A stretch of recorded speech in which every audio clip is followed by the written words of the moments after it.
ওই দেখো, ওই যে দেখা যায় কাঞ্চনজঙ্ঘার চূড়া, সূর্যের আলো পড়ায় একটু একটু করে উজ্জ্বল হয়ে উঠছে। এতক্ষণ আকাশটা মেঘলা ছিল বলে বোঝা যাচ্ছিল না।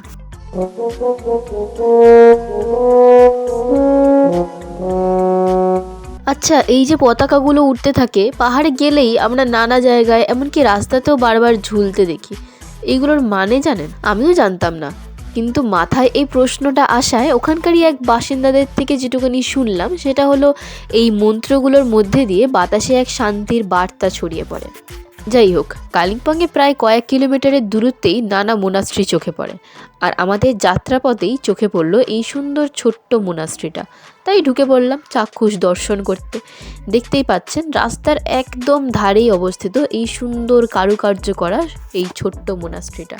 তো আজকে আমাদের বাড়ি ফেরার পালা, আর আমাদের হোমস্টে হলো ওইটা। আমরা ঠিক ওই জায়গাটা থেকেই এইখানে এসেছি, আর এখন যে জায়গাটায় যাচ্ছি সেই জায়গাটার নাম হলো হিমানি পার্ক।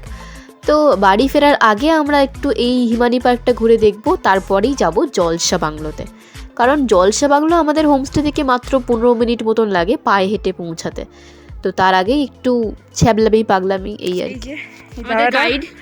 আমাদের গাইড আমাদের সব কিছুর দায়িত্ব নিয়েছে, খুবই ভালো মানুষ। আর তার পাশের জন ওনার অপোজিট পার্সন। যাই হোক, আমরা এখন প্রকৃতির দৃশ্য দেখতে আগ্রহী হই। এনাদের ব্যাপারে পরে কথা বলবো। না, আমরা আবার ভুল রাস্তায় চলে এসেছিলাম, আমাদেরকে আবার রাস্তা চেঞ্জ করতে হচ্ছে। ও আচ্ছা, আমরা ঠিক জায়গায় যাচ্ছি। ডান দিকে। ঠিক আছে, যাই। এই যে অনেক, এই ওইটা তো আমরা যাবো অ্যাকচুয়ালি ওইখানটায়, ওই জায়গাটা, ওটাই হচ্ছে আমাদের ডেস্টিনেশন। এই যে এখান থেকে শহরটাকে এরকম দেখাচ্ছে। আর এটা হলো আমাদের দাঁড়াগাঁওয়ের যে হোমস্টে, সেটা থেকে বাইরের ভিউ। এবারে যাওয়ার আগে আমাদের হোমস্টেটাকে একটু ঘুরিয়ে দেখিয়ে দিই। এই হলো আমাদের একটা রুম, আর ওই দিকে আরও একটা রুম আছে। এখানে এই রুমের এখন এরকম হাল হয়ে রয়েছে।